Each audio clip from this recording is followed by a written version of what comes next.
हामी कहाँ आइपुग्यौँ मतुज हामी great wall of China great wall of China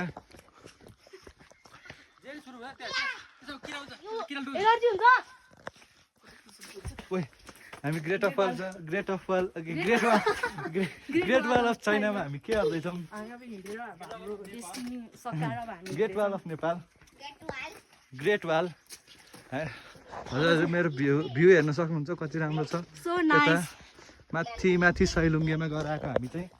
हजुरलाई सैलुङको यात्रा कस्तो लाग्यो सैलुङको यात्रा एकदम रमाइलो लाग्यो अनि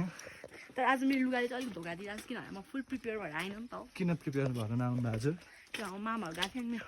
रिजल्ट पनि आयो मैले हतारमा के गरेँ हजुरको रिजल्टमा साँच्ची कति आयो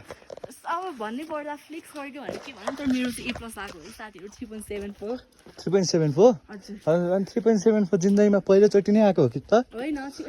क्लासमा पढ्दा 6 क्लासमा पढ्दा चाहिँ आइथ्यो थियो अनि यो एसीमा चाहिँ कसको सारेको न त अरू बेला त 7 वटामा फेल हुनुहुन्थ्यो अतरामा त फेल हुँदिन्थ्यो होइन इङ्ग्लिसमा पास हुनुहुन्थ्यो अरूमा चाहिँ यति साह्रो नभन्नुहोस् होइन अनि त्यति हो अनि ग्रेट वाल अफ नेपाल कस्तो लाग्दैछ हजुरलाई रमाइलो लागिरहेको छ हजुर रमाइलो लागिरहेको हो साँच्चै हो हाम्रो भ्लग यतिमै इन्ड गर्ने कि अरू केही भन्न चाहनुहुन्छ तपाईँले धेरै विरोध गर्नुभयो होइन मैले म्याथ र साइन्स सारे हो अनि अरूमा यहाँ भ्लगमा जे पाए त्यही नबोलौँ जे सबै आफै गरे होला किनभने म्याथ र साइन्स सारे हो अनि अकाउन्ट नि सारे 4-5 वटा क्वेसन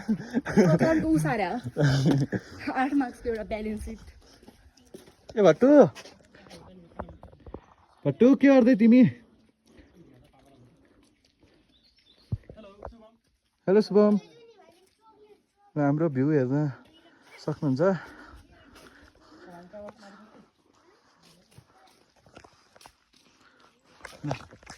आजलाई यति नै हो त हामी अहिले तल गएर हजुरलाई फेरि भेट्नेछौँ धन्यवाद धन्यवाद